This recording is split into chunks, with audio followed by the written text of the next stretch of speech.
On Delta TV main news tonight, Monday Onyeme Foundation promises 14 million naira scholarship for Ika Federal Constituency.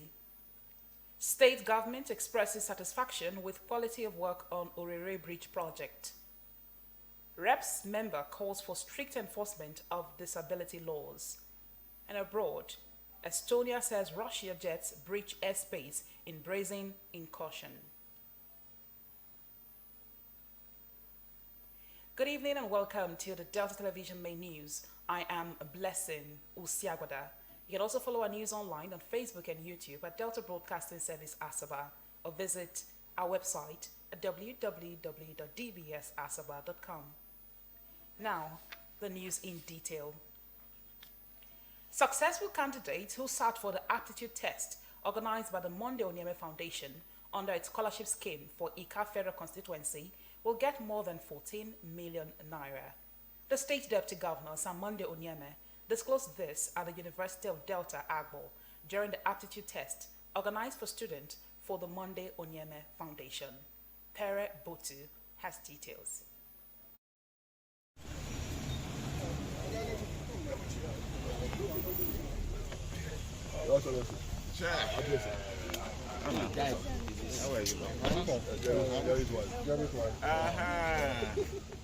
The Deputy Governor, Sir Monday Onyeme, who personally administered the questions and supervised the examination with other officials, announced the results of the successful candidates.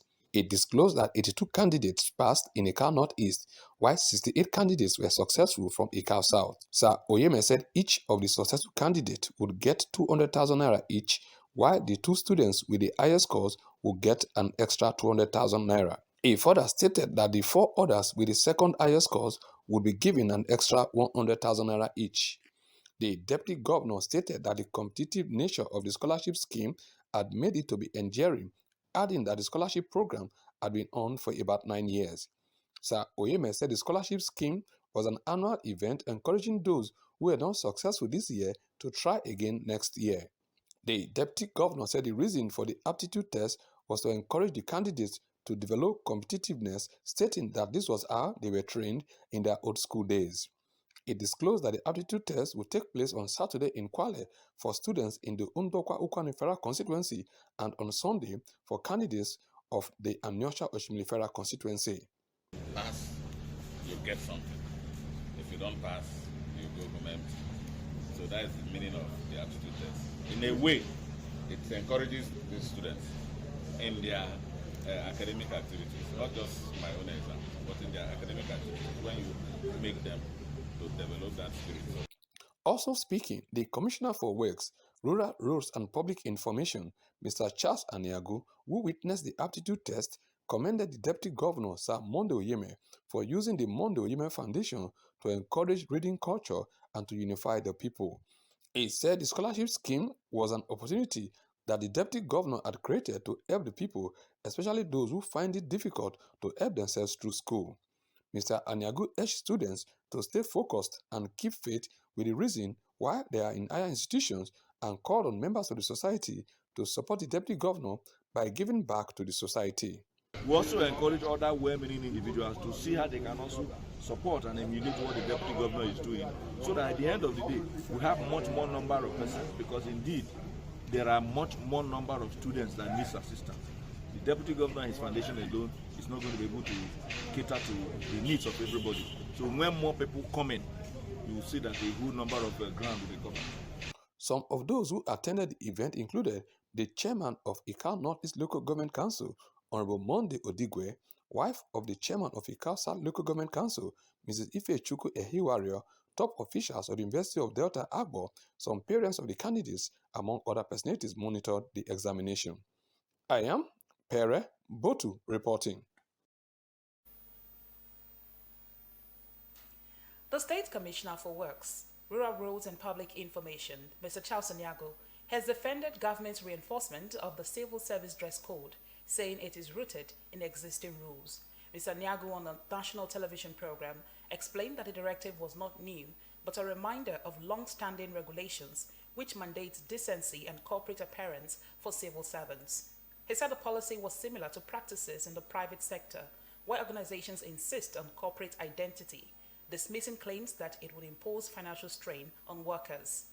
The commissioner noted that the rule was emphasized in previous administrations and that the Oborevwori government was only ensuring compliance, not introducing a new policy. On labor concerns, Mr. Nyago stressed that the head of service was empowered to issue such directives and had consulted key stakeholders, adding that the rule on beards was only to ensure neatness and decency. The Commissioner for Works, Highways and Urban Roads, Comrade Ruben Izeze, has expressed satisfaction with the pace and quality of work at the Orere Bridge project in Ughelli South local government area. Comrade Izeze, who spoke during an inspection visit, said despite the challenges of heavy rains and the difficult terrain, the contractor had remained resilient and committed to specifications. He noted significant progress on the main alignment, reinforcement, and sand filling, disclosing that sharp sand was being sourced from Kayama and Bomadi through barges with fast delivery. The commissioner said the 50 billion naira project was a clear indication of Governor Oborevwori's determination to keep his promises and thanked Orere and Ewu communities for their cooperation. On his part, the contractor's representative, Mr. Ricardo Oguma, assured that the bridge would be delivered by March 2026, stressing that the project would boost connectivity and economic activities in Ughelli South and beyond. The state government will be joining the global community to celebrate the 2025 International Day of Peace. The event, which is billed for Sunday, September 21, will hold at the Unity Hall Government House Annex, Ejeba, Warri, at 7:30 in the morning. Activities scheduled as part of the celebration include a peace walk and rally through the Warri metropolis, symbolizing unity, public commitment to peace, lectures on peace building, and the signing of a peace pledge. A statement by the Director of Public Communication and Function Empowerment Secretary, Harold Orji, says participants expected at the event include youth and women groups, traditional rulers, religious leaders, non-governmental organizations, representative of the government.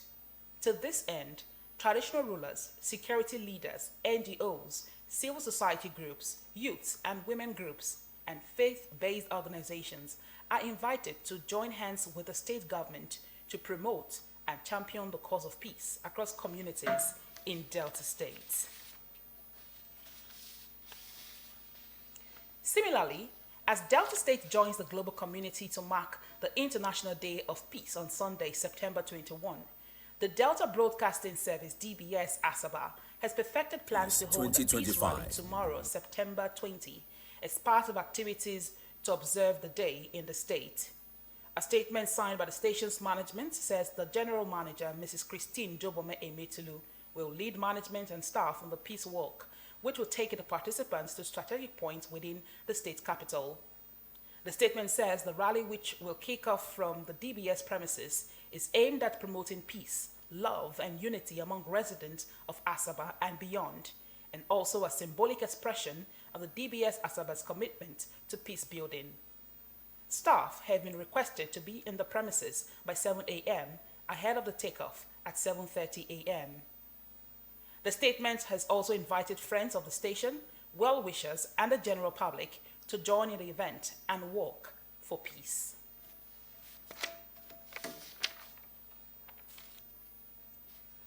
Governor Sheriff Oborevwori has urged leaders and elders of Ijo, Ishekiri, and Urobo ethnic nationalities to shun divisive tendencies and embrace peace, stressing that unity is the only path to sustainable development in Warri and Delta State. Speaking at the funeral service of late Mrs. Grace Agbolaya at the African Church, Central Missionary Diocese, Warri, the governor warned against misuse of social media to fuel crisis and spread falsehood. He assured that he would serve the interest of all Deltans without taking sides. Governor Oborevwori recalled his personal experience during the past Warri crisis, revealing how his father's house was spared because it bore the inscription Sheriff Papa House, while neighboring homes were destroyed. He said the incident showed the devastating impact of conflict on communities. The governor, who declared Warri the sweet me for body, described the city as his only home and reaffirmed his resolve to fast-track development across the state. He urged critics, especially those outside the state, to exercise restraint and called on parents to caution their children against misusing social media for hate campaigns.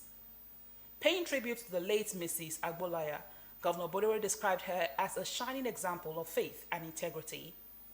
In his sermon, Primate Julius Olayinka Abbey of the African Church charged Christians to live as beacons of peace and integrity. The funeral attracted top government officials, including the Speaker of the Delta State House of Assembly, Right Honorable Emomotimi Guwo, members of the State Executive Council, and other dignitaries.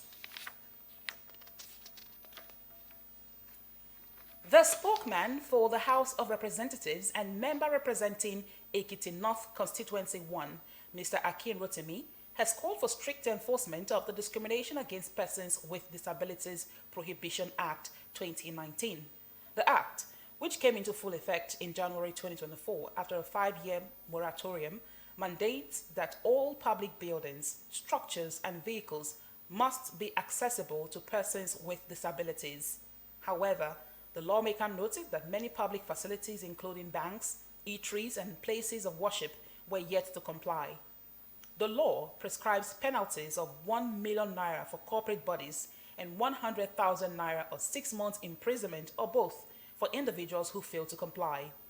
Mr. Rotimi made the call in Ado-Ekiti at the flag-off of a prosthetic limb support program for 131 persons with disabilities.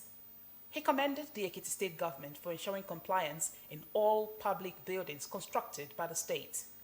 In her remarks, the wife of the Ekiti State Governor, Dr. Olayemi Oyebanji, said the current administration has demonstrated inclusiveness by employing a record number of persons with disabilities in government and implementing policies that make Ekiti a model for social inclusion and equal opportunity.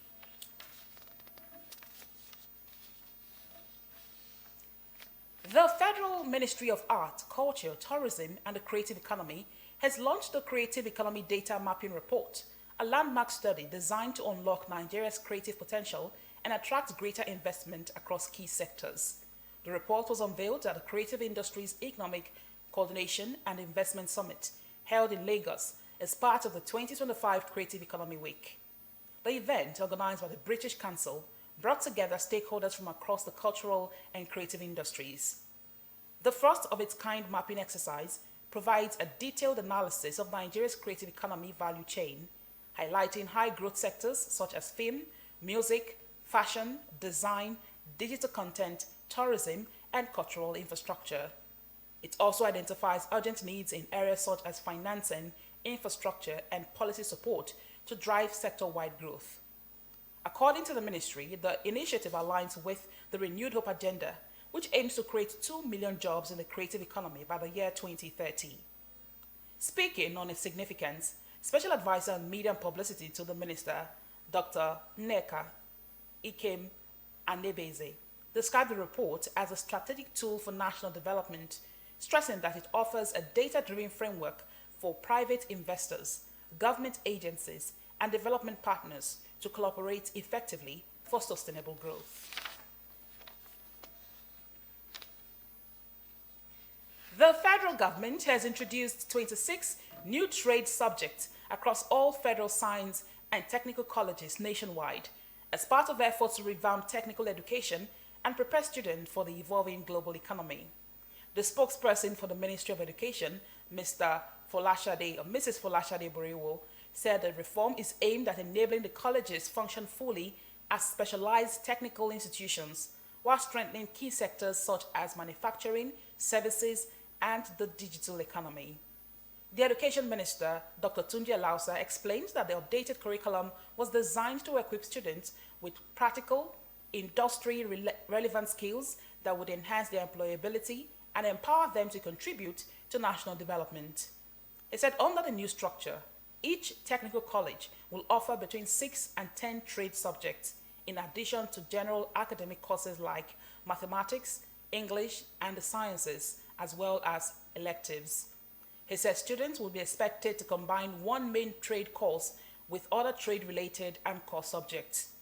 According to him, among the new trade courses are automobile mechanics, solar panel installation, fish and livestock farming, creative digital media, fashion design, welding and fabrication, plumbing, refrigeration, social media content creation, and smart agriculture. The federal government says the curriculum overhaul will provide students with both theoretical knowledge and hands-on experience, better positioning them for the labor market and entrepreneurship opportunities. The Joint Admissions and Matriculation Board, JAMB, has announced an extension for the final assessment of underage candidates who participated in the 2025 Unified Tertiary Matriculation Examination, UTME. A statement by the board spokesman, Mr. Fabian Benjamin, in Abuja, explained that the decision followed the failure of 23 out of 71 universities chosen by the affected candidates to submit their post-UME screening scores by the initial deadline of September 15. Despite the release of the 2025 Senior School Certificate Examination results by NECO on September 17, several institutions are yet to comply. JAMB listed the defaulting universities and affected candidates to include the University of Lagos with 39 candidates, Nile University of Nigeria, Abuja with 18, Nnamdi Azikiwe University, Awka with 15, the University of Abuja with 12, and the University of Uyo with 9. In total, 135 candidates are affected. The board further reminded public universities to forward their recommended candidates under the Central Admissions Processing System (CAPS) by September 30, while private universities have until October 31. JAMB warned that strict compliance with the deadlines of October 30 for public universities and November 30 for private universities is critical for ensuring a smooth and transparent admission process for the 2025-2026 academic session, as agreed at the 2025 policy meeting on admissions chaired by the Minister of Education, Dr. Maruf Tunji Alausa.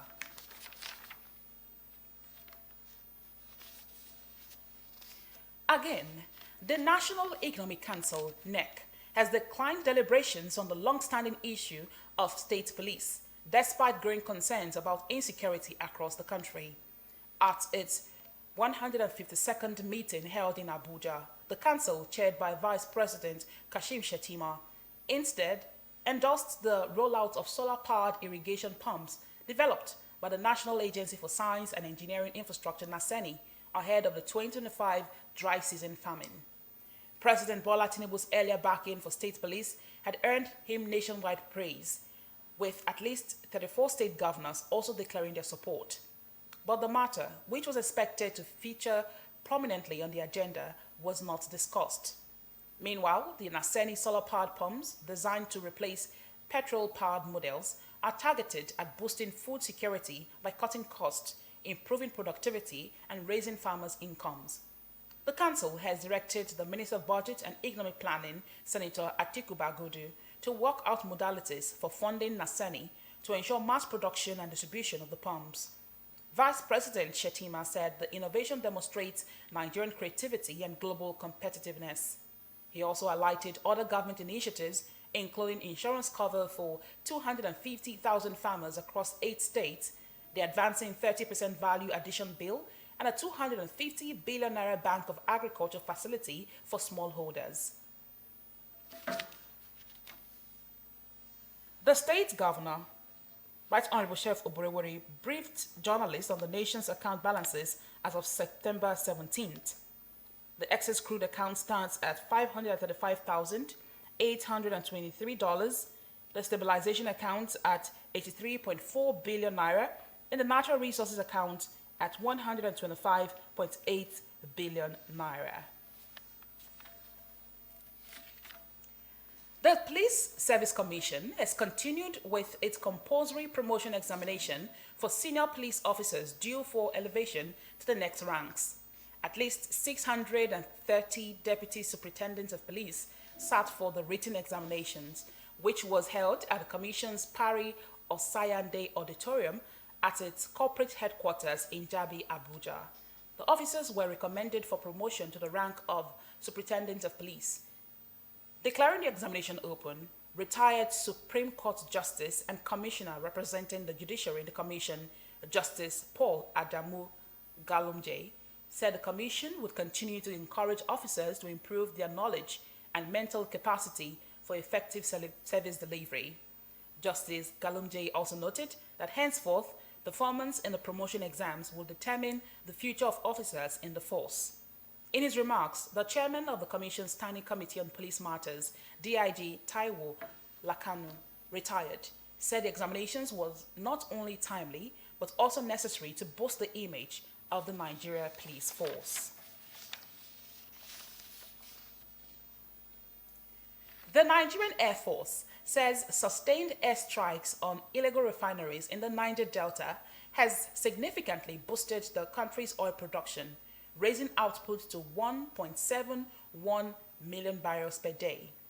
Commander of the Air Component of Operation Delta Safe, Group Captain Abdulafiz Opaleye, disclosed that during a briefing at the NAF headquarters in Abuja.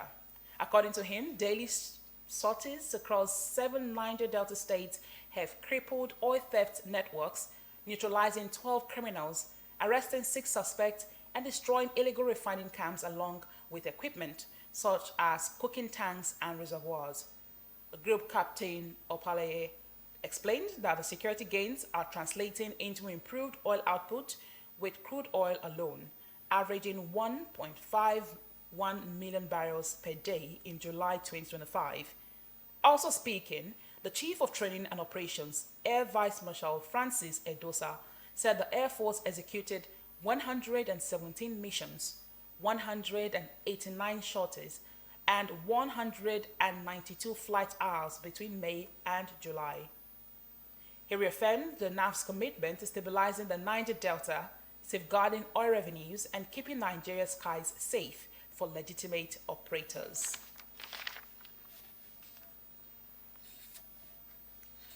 The Judiciary Staff Union of Nigeria, JISON, Osun State Chapter, has embarked on an indefinite strike action.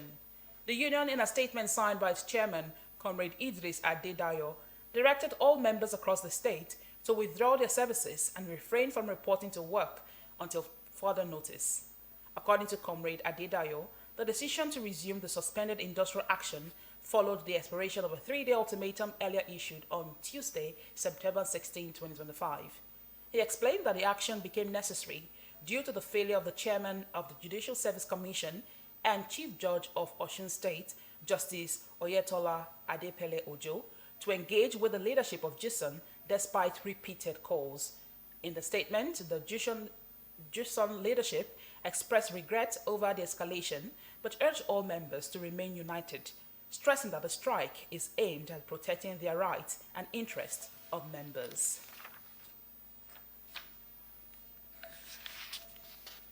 You're watching Delta TV Main News. Still to come, Estonia says Russia jets breach airspace in brazen incursion. Details of this story and many more will come after this short break. Please stay tuned.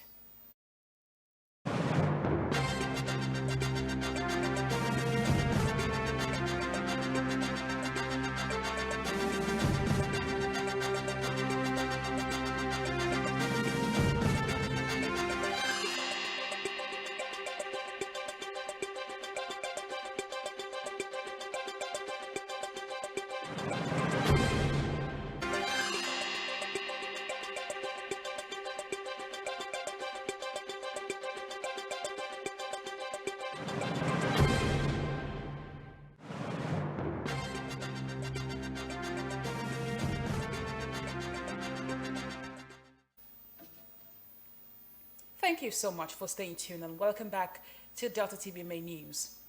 The global scene is next as we join our world news desk. 3 Russian military jets today violated NATO member Estonia's airspace for 12 minutes in an unprecedentedly brazen incursion, its government said, amid rising tensions on the alliance's eastern flank. The incident comes just over a week after more than 20 Russian drones entered Polish airspace on the night of September 9 to 10, prompting NATO jets to down some of them and Western officials to say Russia was testing the alliance's readiness and resolve. It comes 3 days after Russian and Belarusian military forces ended joint military exercise called Zapad 2025, The International Court of Justice said today that Mali's application for a case against neighboring Algeria over the shutting down of a Malian military drone could only proceed if Algeria accepts the court's jurisdiction. Mali's accusation that Algeria deliberately shot down the drone along their shared desert border during the night of March 31st to April 1st led to a diplomatic crisis. In its application to the International Court of Justice, the United Nations highest court, Mali said the downing of the drone was an act of aggression in violation of international law.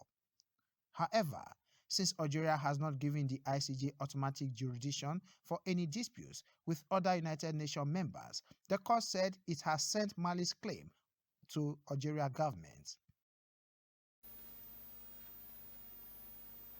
Welcome back home. Let's join our sport news desk for happenings in the world of sports.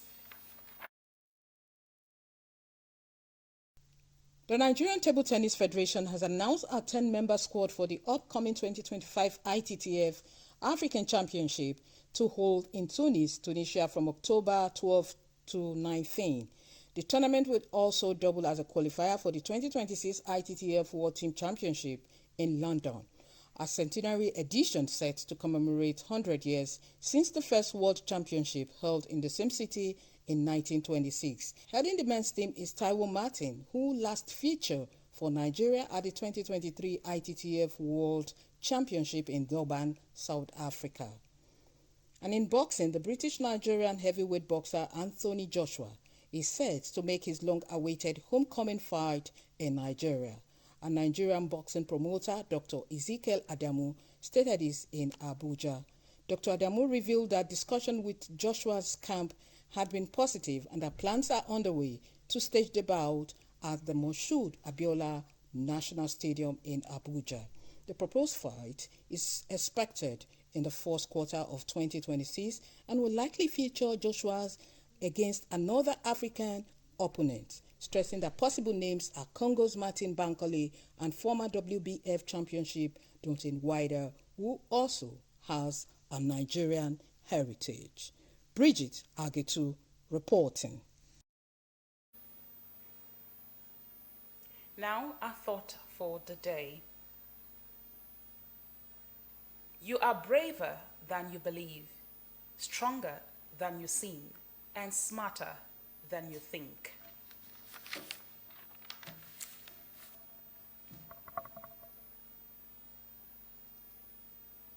Now let's bring you a rundown of our major stories tonight. Successful candidates who sat for the aptitude test organized by the Monday Onyeme Foundation under its scholarship scheme for Ika Federal Constituency will get more than 14 million naira. The State Deputy Governor, Sir Monday Onyeme, disclosed this at the University of Delta Akbor during the aptitude test organized for students for the Monday Onyeme Foundation. The Commissioner for Works, Highways and Urban Roads, Comrade Ruben Izeze, has expressed satisfaction with the pace and quality of work at the Orire Bridge project in Ughelli South local government area. Comrade Izeze, who spoke during an inspection visit, said despite the challenges of heavy rains and the difficult terrain, the contractor had remained resilient and committed to specifications. The spokesman for the House of Representatives and member representing Ekiti North Constituency 1, Mr. Akin Rotimi, has called for strict enforcement of the Discrimination Against Persons with Disabilities Prohibition Act 2019. The act, which came into full effect in January 2024 after a 5-year moratorium, mandates that all public buildings, structures and vehicles must be accessible to persons with disabilities. And abroad reported that 3 Russian military jets today violated NATO member Estonia's airspace for 12 minutes in an unprecedented brazen incursion, its government said, amid rising tensions on the alliance's eastern flank. The incident comes just over a week after more than 20 Russian drones entered Polish airspace on the 9th of September 9 to 10, prompting NATO jets to down some of them and Western officials to say Russia was testing the alliance's readiness and resolve. That ends Delta TV Main News. You can also follow our news online on Facebook and YouTube at Delta Broadcasting Service Asaba, or visit our website at www.dbsasaba.com. Thank you so much for watching. I am Blessing Usiagwada. Have a restful night and goodbye for now.